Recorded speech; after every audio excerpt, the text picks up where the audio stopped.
Assalamu alaikum warahmatullahi wabarakatuh. Dear students, you're welcome back to the e-learning portal of Citywide Model College. This is Social Studies for js2 Week 7 Lesson 1, presented by Adirogba.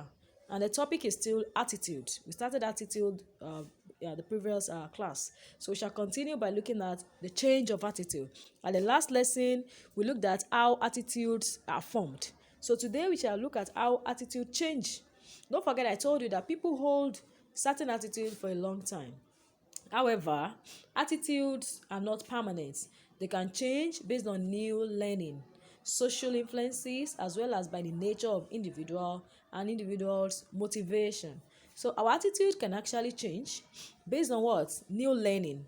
The new things we have learned about certain things or certain people or events can make us have a change of attitude towards that particular thing or people. The other thing that can bring about change of attitude is social influences. The influences from people around us, from their societal norms, what is obtainable in our environment, the kind of people we find ourselves in their midst can change our attitude towards certain things. Then the nature of the person whose attitude is going to be changed will also go a long way in determining how well that person's attitude will change.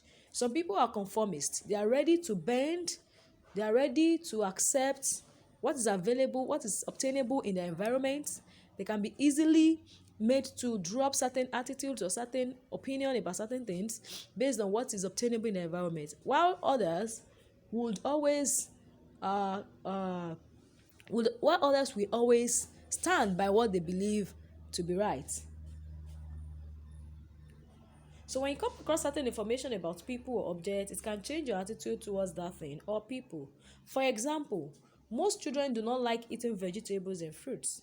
They do not also like to drink water often. But their attitudes as regards this changes when they listen to professionals, nutritionists, or doctors analyze this issue, talking about dangers the body is exposed to if it doesn't get enough fruits, vegetables, and water. So when you listen to professionals discuss the negative effects, the danger in not taking enough vegetables or water or fruits, you may likely change your opinion towards what? Towards the kind of style, your health, eating habits or eating styles or lifestyles. Social influence is the change in behavior that one person causes in another, intentionally or unintentionally, as a result of the way the changed person perceives themselves in relationship to the influencer, other people, and society in general. Three areas of social influence are conformity, compliance, and obedience. Sometimes when we find ourselves in the midst of some people, probably we hold them in high esteem, we love them, we want them to accept us, we want them to be our friends. We want to drop certain attitudes in order to please them, in order to what? To move by the trend. Or probably there are certain things that are obtainable in a particular place we find ourselves. We may want to change our attitudes in order to fit into that society. For instance, somebody with a particular attitude find themselves in a school where such attitude that he or she has is not acceptable. He or she has to drop or change that attitude in order to what? To be able to fit into that particular school, and they'll be able to what? To go by the laws or rules that govern that particular school. Then the nature of people also determine how well they change their attitudes. Some people are conformists. They are ready to change their attitudes towards certain things. They are ready to change their opinion towards certain things. While some people are non-conformist. They do not share other people's opinion or idea. What they believe to be right is what they hold on to. Then certain driving force, reward or punishment, also push some people to change certain attitudes. I've mentioned this at the last class. If your parents promise to get you a gift, if you do well in your exams, it may help you change your negative attitude towards your studies. The next we're going to look at is the relationship between attitude and behavior. Attitudes and behavior. Attitude represents how a person thinks or feels about someone or something. We have done this before. On the other hand, behavior represents an individual's reaction to a particular action, person, or environment. It has been said that a person's attitude affects its thoughts, Your attitude affects your thoughts, while your behavior affects your action. So your attitude is your thoughts, is what is in your thoughts, in your mind. While your behavior is what? Is your action towards something. Your action, your outward action towards something, towards people. It is clear that whatever you say or do conveys a message to the world about what is going on in your mind. That is, what you do is a reflection of what you think. It's a reflection of who you are inside of you. It's a reflection of the kind of thought you have inside of you. However, attitudes and actual behavior are not always perfectly aligned. That is, it is not always true that what you have in your mind is what reflects in your behavior. There are certain times that you have a different thing in your mind about something. You have a different opinion about something and you behave in a different way. Are you there? Sometimes people may feel or think in a particular way about certain things or people, yet they may not behave to reflect that. For example, some people desire a healthy life and know that a healthy diet is one of the ways to achieve this. Yet, they still consume a lot of junks, a lot of meat pies, a lot of sausage, a lot of cakes, shawarma, and the rest of them, neglecting vegetables and fruits. The bulk of their food is processed foods with a lot of sugar in it. Yet they know in their mind, they have the opinion, they believe in their mind, they understand that a healthy life, that healthy eating is a sure way to a healthy life, and they want a healthy life, they desire a healthy life, but their action, their behavior does not reflect what they have, the opinion they have in their mind. So sometimes what we believe in our mind reflects in our actions. At other times, what we have in our mind, what the opinion we have in our mind towards certain things or people is not what reflects in our action. Attitude predict behavior.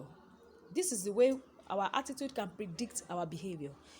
Attitude predict behavior. That is, what you feel in your mind, what you think in your mind will determine how you behave. One, when the attitude is strong, that is, that opinion is so strong in your mind that you cannot just easily change it. When that opinion you have formed about that thing is so strong and it's so consistent, you continue to have that opinion, you continue to have that thought that is the way that thing is, and you are conscious of that thing, that is the way it is, then such will easily reflect in your behavior. So if you are someone that always have negative thoughts about things, about people, in the long run, such negative thoughts will start reflecting in the way you behave towards people. It starts reflecting in the way you behave, in your action towards people and every other thing in life. The next we're going to look at is belief and behavior. A belief is an idea that a person holds as being true. A belief is an idea that you hold as being true. What you believe to be true is your belief. A belief will develop into a value. A belief will develop into what? A value. What is a value? Value is what you believe to be right or wrong. What you believe to be right or wrong, that is your value. So what you believe to be right is what is right to you as a value. And value is something that is important to you. People primarily form their attitudes from underlying values and beliefs. That is, the way we believe is determined by our values and beliefs. The way we behave is determined by what we believe to be right, what we believe to be true, what we believe to be good. Our belief determines our behavior and our prediction of occurrences. The next we're going to look at is values and norms. I've told you that values are what you believe to be right, what you believe to be good, and they are important to you. Values are general standards which decides what is good and what is bad.